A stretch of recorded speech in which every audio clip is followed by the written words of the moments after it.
संभल मस्जिद संबंधी हिंसा की खबर आपने जरूर देखी होगी, लेकिन उसी में संबंधित एक रिपोर्ट आ गई है, पोस्टमार्टम रिपोर्ट। जिन 5 लोगों की इस पूरे हिंसा के दौरान मौत हुई है, उसमें 3 लड़कों की पोस्टमार्टम रिपोर्ट आ गई है, जिसमें यह तस्दीक की गई है कि वो किसी भी पुलिस या हथियार से उनकी मौत नहीं हुई है, बल्कि किसी देसी कट्टे या देसी गन से उन पर गोली चलाई गई है। तो जो भी पॉलिटिकल पार्टियां या राजनीतिक नेता इस पूरे मामले में पुलिस को संदिग्ध बता रहे थे, पहला जवाब उनको ही है जो ये पोस्टमार्टम रिपोर्ट दे रहा है। हम आगे रिपोर्ट पर बात करेंगे, उससे पहले एक बात का जिक्र जरूरी है। जो संभल के एसपी अपने आज के प्रेस कॉन्फ्रेंस में कर रहे थे, वहां पर भीड़ जो है धारदार हथियार लेकर के आई थी। मस्जिद बचाने आए थे या सर्वे रोकने के लिए आए थे, तो वहां इन छुरी, चक्कू या इस तरह के हथियार का क्या काम है? यही वो संभल की मस्जिद है। पुलिस की थ्योरी ये कहती है, या पुलिस के लोगों से जो हमारी बातचीत हुई है, वहां भीड़ कुछ और करने की कोशिश में थी। बहराइच के गोपाल मिश्रा वाली कहानी आपको याद होगी। वो भीड़ बहुत सारे पुलिस वालों को गोपाल मिश्रा बना देने पर आमादा थी। आप ये बताइए दर्शकों, क्या इस देश में जो भी सिक्योरिटी एजेंसीज के लोग हैं, वो चाहे पुलिस वाले हों, फौज में हो, सीआरपीएफ में हो, कहीं भी हो, क्या इस देश का जो जवान है, जो सुरक्षा के लिए तैनात है, वो बस पत्थर खाने के लिए बना है? क्या उसको जवाबी कार्रवाई का हक नहीं होना चाहिए? क्या वो अपनी सुरक्षा में लाठियां भी नहीं चला सकता? क्योंकि इस देश का पॉलिटिकल क्लास इस बात से बड़ी चिंतित हो जाता है कि कैसे पुलिस वाले आंसू के गैस छोड़ रहे हैं, कैसे पुलिस वाले एक दूसरे से कर रहे हैं कि फायर करो, फायर करो। जिन भी हथियारों से पुलिस, आपने एक वीडियो देखा होगा, जिन भी हथियारों से पुलिस फायर कर रही है, उनकी रेंज बहुत कम होती है। दूसरा, पुलिस आमतौर पर भीड़ को डराने के लिए ही इस तरह के एयर फायर करती है, और आंसू गैस के गोले दर्शकों इसीलिए छोड़े जाते हैं ताकि भीड़ को तितर बितर किया जा सके।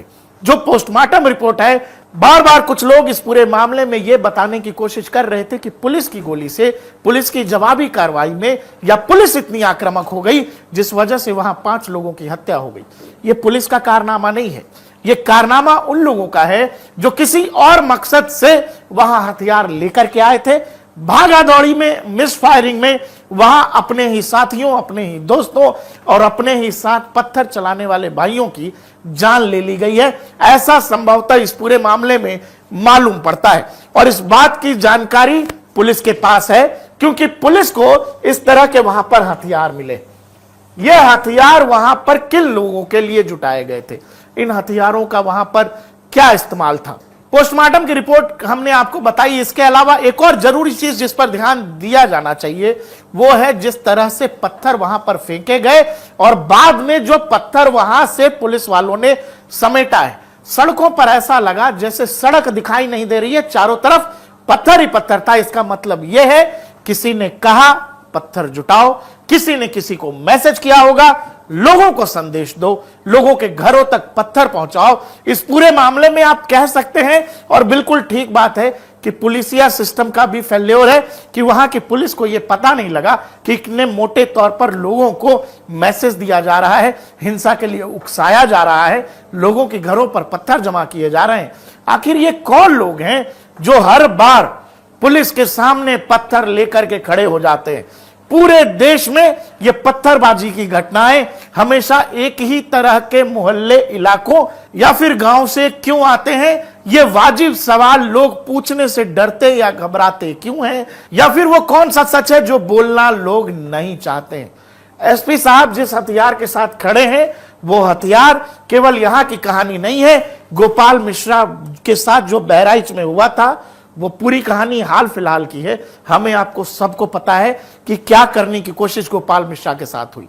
कुछ वैसा ही इस पूरे मामले में, संभल के मामले में भी हुआ कि जब पुलिस पत्थर का जवाब देने की कोशिश कर रही थी, तब कुछ लोग इन हथियारों के साथ पुलिस वालों पर हमला करने के फिराक में थे। ऐसी भी रिपोर्ट्स आ रही हैं।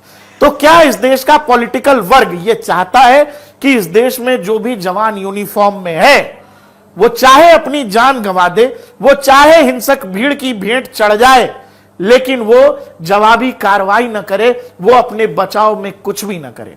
मैं फिर आपसे कह रहा हूं कि तमाम लोग इस पूरे मामले में केवल पुलिस पर सवाल उठा रहे हैं और कह रहे हैं कि पुलिस की कार्रवाई में 5 लोगों की मौत हो गई, जबकि सच यह है, जो इनिशियल रिपोर्ट्स आ रही हैं, पोस्टमार्टम ये सच बयां कर रहा है कि वहां पर कुछ लोग देसी कट्टों और हथियारों के साथ पहुंचे हुए थे और इस पूरे मामले में 3 लोगों की हत्या हो गई है।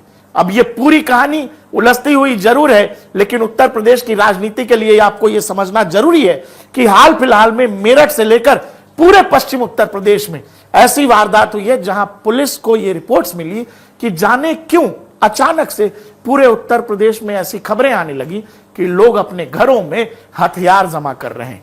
और यह बात उत्तर प्रदेश के इंटेलिजेंस इनपुट के पास है, पहले से है, और यही कारण है कि उत्तर प्रदेश में जब भी हिंसा की खबर आती है तो आपको पता लगता है कि वहां गैर कानूनी हथियारों का इस्तेमाल हो रहा है। वो कौन लोग हैं जो उत्तर प्रदेश को सुलगाने की फिराक में हैं? वो कौन लोग हैं जो बार बार सिस्टम, पुलिस पर सवाल उठाकर अपने गैर कानूनी कार्रवाइयों को या अपनी गैर कानूनी गतिविधि को बचाना चाह रहे हैं? अखिलेश यादव ने एक और बात कही। अखिलेश यादव ने कहा कि वो एसपी जो है वो कैसे बोल रहा है, नेताओं का जिक्र कर रहा है। मुझे नहीं पता कि अखिलेश यादव को यह बात बुरी क्यों लगी, जबकि जो एसपी साहब थे उनका एक वीडियो है, उसके साथ में आपको छोड़े जाता हूं, जिसमें वो बस ये कह रहे हैं कि नेताओं के चक्कर में आप अपना भविष्य बर्बाद ना करें। आखिर ये बात अखिलेश को ही बुरी क्यों लग गई?